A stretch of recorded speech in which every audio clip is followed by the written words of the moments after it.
Welcome friends, હું છું આપનો હોસ્ટ, આપનો દોસ્ત દિલીપ રાજપૂતા, અને આપનું સ્વાગત છે મારી ચેનલ એક્સેલ્પીટીપી ઇન્ડિયામાં.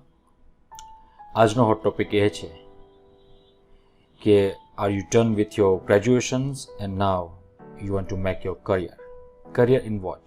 Obviously I am from IT background, તો હું તમને આઈટી વિશે જ જણાવીશ કે દાખલા તરીકે તમે કોમર્સ કરેલું છે કે masters in commerce or arts or something, કોઈ બી ગ્રેજ્યુએશન તમે કરેલું છે કે માસ્ટર ડિગ્રી કરેલ આઈટી સિવાય નોન ટેકનિકલ છો ઇન ધ સેન્સ, રાઈટ? તો તમારે કરિયર બનાવવું છે તો તમે શું સિલેક્ટ કરશો? ઓબ્વિયસલી તમે તમારી ફિલ્ડ્સની અંદર સીએની પ્રિપેરેશન કરી શકો, કોઈ પર્સનલ આસિસ્ટન્ટ પીએ સમથિંગ હોય છે, ઘણી બધી તમારી ફિલ્ડ્સમાં, અથવા તો એમબીએ કરી શકો, ઘણા બધા ફિલ્ડ્સ છે. પણ જો તમારે આઈટીમાં આવવું છે તો તમે શું કરશો? Obviously IT nowadays is very booming, right? Everybody's are want to be involve in IT industry. તો એ કેસ ઉપર કેવી રીતે એનું ઇન્ક્રીમેન્ટ થાય છે, શું કરવું જોઈએ, કયા બેઝ ઉપર આગળ વધવું જોઈએ, તો કયા કયા કોર્સ હોય, શું લર્ન કરવું, એ જ ક્વેશ્ચન છે, ખ્યાલ નથી, રાઈટ? તો કમ્પેર કરો કે ભાઈ તમે after graduation or during the graduations, મતલબ આફ્ટર 12th સ્ટાન્ડર્ડ, જો તમે કોઈ જગ્યાએ આ નોન આઈટીની ફિલ્ડમાં કોઈ બી ગ્રેજ્યુએશન માટે તમે કરી રહ્યા છો આપનું ગ્રેજ્યુએશન કે માસ્ટર ડિગ્રીઝ, તો તમે સાથમાં આઈટી કોર્સીસ બી કરી શકો. લાઈક ઇઝીલી તમે મૂવ ઇન કરો તો 4 કોર્સીસ છે. જો તમારું કોમ્યુનિકેશન સ્કિલ સારું છે એન્ડ ડિસિઝન મેકિંગ પાવર સારો છે અને માર્કેટિંગ સ્કિલમાં તમે બહુ સારો રસ છે, કન્વિન્સ કરાવી શકો છો લોકોને, then the one post is for you is BDE and BA, business development executive and business analysis. એ આઈટીની અંદર નોર્મલી આ ફિલ્ડ દરેક ઇન્ડસ્ટ્રીઝની અંદર હોય છે. BDE that mean what? કે ક્લાયન્ટ લઈ આવવા in any mediums, maybe email marketing, maybe bidding websites, maybe from calling or social media or references or from the direct clients, whatever. મતલબ lead generate કરવું, આ કામ હોય છે, right? એમાં client communications આવે, exactly what you are going to sell or what you are going to sell the service or product, vote ever. તો એનું ઇન્ફોર્મેશન તમને હોવું છે, then you present with your clients કે ભાઈ આવું છે ને આ બેઝ ઉપર, તો તમે બીડીનો રોલ કરી શકો. બટ BA શું છે? Business analysis, right? કે વન્સ લીડ જનરેટ થઈ ગઈ, રાઈટ, અને client finally want to move, then BD નીકળી જાય છે and BA will come to the pictures.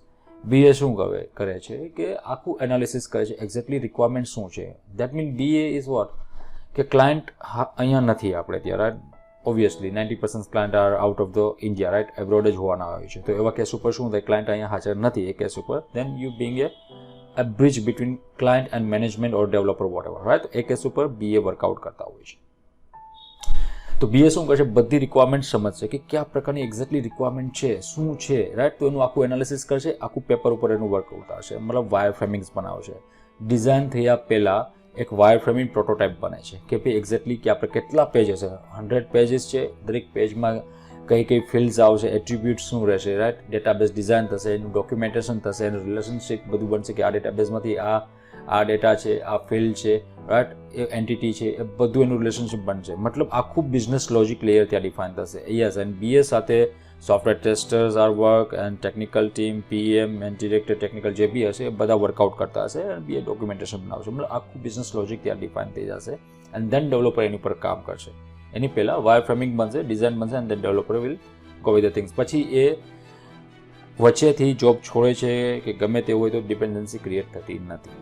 તો એનું ખાસ મહત્વ હોય છે, રાઈટ? જો તમે એ સમજી શકો, થોડું બેકગ્રાઉન્ડ આઈટી હોય છે, અથવા તો તમે એ કેસ ઉપર તમારી રુચિ છે તો એ બેઝ ઉપર જઈ શકો. તો આ એક સારામાં સારી ઇન્ડસ્ટ્રીઝમાં ડિમાન્ડ હોય છે, MNC બેઝ ઉપરનું આ સ્ટ્રક્ચર છે. હવે એનાથી થોડા ડાઉન ઉતરીએ તો છે સોફ્ટવેર ટેસ્ટિંગ. સોફ્ટવેર ટેસ્ટિંગમાં 2 સેક્શન્સ હોય છે, આઈધર યુ ગો ફોર આ manual testing or you go for the automation testing. ઓટોમેશનમાં થોડું પ્રોગ્રામિંગ આવે છે બેઝ ઓન આપણે નોર્મલી જાવા વધારે લોકો પ્રિફર કરે છે અહીંયા, બાકી ઘણી બધી લેંગ્વેજીસ એની અંદર સપોર્ટમાં હોય છે. બટ મેન્યુઅલ ટેસ્ટિંગ શું હોય છે કે જ્યારે BA કામ કરતા હોય છે ત્યારે એની સાથે સોફ્ટવેર ટેસ્ટર હોય છે, એ બી વર્કઆઉટ કરતા. એ શું કરશે? આખી પ્રોડક્ટને કંટ્રોલ કરશે, જે બી વેબસાઇટ્સ કે સોફ્ટવેર્સ કે mobile apps whatever they want to develop, બધું સમજ એક્ઝેક્ટલી રિક્વાયરમેન્ટ છે શું, જેવી રિક્વાયરમેન્ટ એ ડિમાન્ડ કરે છે એવી જ અમને રિટર્ન કરવાની છે, રાઈટ? સેમ ટુ સેમ, કોઈ બી ચેન્જ નહીં. ફોર એક્ઝામ્પલ હું તમને એક એક્ઝામ્પલ આપું કે ચલો એ કેવી રીતે કરશે. તો software tester for example login form બનાવવું હોય તો લોગિન ફોર્મ કયા પ્રકારનું હોય, કે પાસવર્ડ છે, યુઝર નેમ છે, યુઝર નેમ કેવું રહેશે, કે યુઝર નેમ રહેશે કે ઈમેલ આઈડી રહેશે, રાઈટ, એ ઓલરેડી રજિસ્ટર છે કે નહીં એ ચેક કરવાનું રહેશે. પાસવર્ડ કેવો હશે, કે એડ કેરેક્ટર છે કે વધારે છે, સ્પેશિયલ કેરેક્ટર યુઝ કરવા છે, 3 ટાઈમ્સ કોઈ નાખે છે તો બ્લોક થવું જોઈએ. મતલબ આવી બધી કન્ડિશન રાખશે એટલે શું થશે, પ્રોગ્રામિંગ વધશે, લોજિક વધશે, ડેડલાઇન વધશે, કોસ્ટ વધશે. નોર્મલી ડેવલપર કે બધા કન્સિડર કરે કે યુઝર એન્ડ પાસવર્ડ મેચ થાય દેટ્સ ફાઇન, એવું નથી. તો આવી ઘણી બધી થિંગ્સ હોય છે જે બાઉન્ડ્રી ડિફાઇન કરશે, એટલા માટે ઘણું બધું કોસ્ટિંગ બી વધવાનું છે, રાઈટ.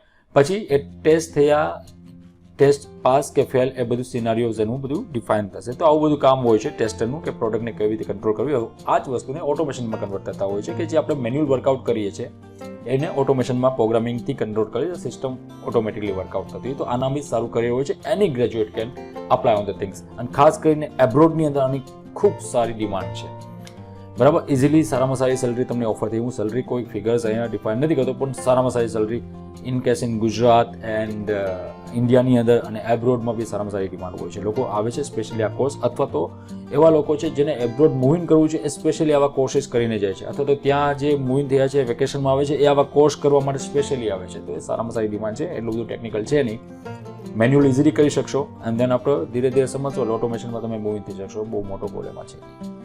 દેન આપણે થોડા ડાઉન આવીએ તો છે web designing, UI UX and front એન્ડમાં તમે મૂવિંગ કરી શકો, રાઈટ. હવે વેબ ડિઝાઇનિંગમાં 2 સેક્શન્સ હોય છે, યુઆઈ અને યુએક્સ. એક તો ફોટોશોપ બેઝ ઉપર તમે મૂવિંગ કરી શકો, અને એક તમે HTML બેઝ ઉપર મૂવી શકો, ઇન્ટરફેસ બેઝ ઉપર. તો HTML5, CSS3, JavaScript, jQuery, bootstrap, responsive આ બધું આવે. હવે કદાચ એ નાનો કોર્સિસ છે. નોર્મલી ધીરે ધીરે હવે 12th સ્ટાન્ડર્ડની અંદર આ બધા કોર્સિસ એડ થવા માંડ્યા છે, અને આપણે નોર્મલી બધા લોકોને ખ્યાલ હોય CCCના જે કોર્સિસ કરે એમાં બી થોડુંક આ બેઝિક આવતું હોય છે. તો એ એકદમ સ્ટાન્ડર્ડ છે. પણ તો બી કોઈને ખ્યાલ નથી આવતો તો એ ફોટોશોપમાં પોતાની ક્રિએટિવિટી વધારી શકે, પણ ધીરે ધીરે આમાં મૂવિંગ થઈ શકે. બંનેનું નોલેજ હશે then you call yourself the UI UX base ઉપર તમે મૂવિંગ થઈ શકો. અને પછી આમાં આગળ વધવું છે then you can learn like JavaScript basic તમે સમજી લો, and then after Angular, then React.js તમે સમજો, અને દેન ધીરે ધીરે કરીને તમે PHP કે કોઈ બી જે બેકએન્ડની અંદર ટેકનોલોજી છે તમે એ ગ્રેપ્સ કરી શકો, થીમ ઇન્ટિગ્રેશનથી માંડીને એવું બધું કરી શકો. અધરવાઇઝ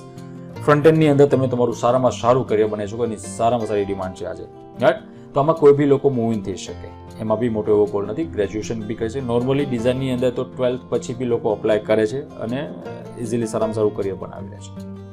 દેન અનધર 4th પોઈન્ટ આવે છે, એ છે SEO, search engine optimization, digital marketing, social media marketing અને ટેકનિકલ કન્ટેન્ટ રાઇટિંગ.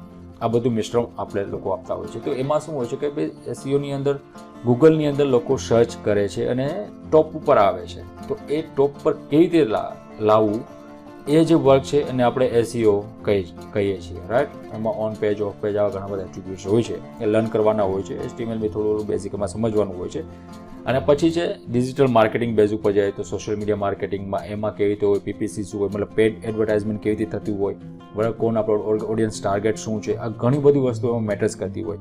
અને આર્ટિકલ રાઇટિંગ ને બધું, એટલા માટે આપણે એમાં કહીએ છીએ કે ભાઈ technical content writing. Technical in the sense કે ભાઈ તમે આઈટીમાં છો તો આઈટીમાં કેવી રીતે લખો છો, કયા પ્રકારનો તમને લખવાની રુચિ હોય તો એ કેસ ઉપર તમારી કેલેબર એમાં વધારી શકો. એની બી સારામાં સારી ડિમાન્ડ છે આજે. ઘણું બધું ફ્રીલાન્સ વર્ક બી તમને મળી શકતું હોય જો તમે સારા હોય. તો આ 4 ફિલ્ડ છે જેમાં આઈટી વાળા તો ઇન્વોલ્વ થાય જ છે. આઈટી વાળા એ લોકો છે ખાસ કરીને કે જેને પ્રોગ્રામિંગમાં એટલો રસ નથી, રાઈટ. તો એ લોકો આ 4માંથી જે પોતાની કેલેબર હોય એ બેઝ ઉપર ચૂઝ કરે છે. પણ બીજા જે આઈટી બેકગ્રાઉન્ડથી બિલોંગ નથી કરતા એ લોકો બી આની અંદર મૂવિંગ ઇઝીલી કરી શકાય અને સારામાં સારું કરિયર તમે મળાવી શકો, રાઈટ. એ કેસ ઉપર ફોર એક્ઝામ્પલ હું ખાલી એ થિંકિંગ કરું છું, એક બાજુ તમારું ગ્રેજ્યુએશન ચાલતું હોય ને એક બાજુ તમે આ કોર્સિસ કરો તો મે બી ગ્રેજ્યુએશન જેવું ડન થાય એની પહેલાં તમારા સારામાં સારી સેલરી આમાં ઓફર થઈ જતી હોય છે, રાઈટ. ઓબ્વિયસલી એ ગ્રેજ્યુએશન પછી તમને એટલી સેલરી કોઈ ઓફર નથી કરવાનું જેમાં અમદાવાદ જ તમને એટલી સેલરી ઓફર કરે, તો સારામાં સારી ડીલ કહેવાય. તો એ સમજવું જોઈએ. તો આઈટીમાં શા માટે આવવું જોઈએ? ચલો ભૂલી જાઓ તમારે જોબ નથી કરી, પણ આઈટીનું આ નોલેજ હશે તો તમારા પર્સનલ માટે બી ઘણું બધું ગ્રોથ કરી શકો કે તમે ઘર બેઠા એટલું અર્ન કરી શકો. તો ઘણા બધા રસ્તાઓ હોય છે, એ તમને ત્યારે જ ખ્યાલ આવે કે તમે ખુદ એને શીખો, સમજો, બરાબર. તો એ કેસ ઉપર તમે મૂવિંગ કરી શકો. તો ઘણા બધા આઈડિયા છે.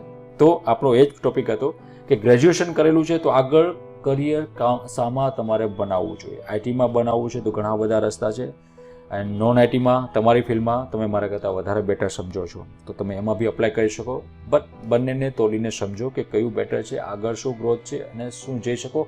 અને અપાર્ટ ફ્રોમ ધીસ પહેલાં તો એ જાણો કે તમારો ઇન્ટરેસ્ટ શામાં છે, શામાં રસ છે, જે તમારું પેશન છે એને તમે તમારું પ્રોફેશન બનાવો, બરાબર, જેથી તમારો ગ્રોથ ડાયરેક્ટ આપ જશે.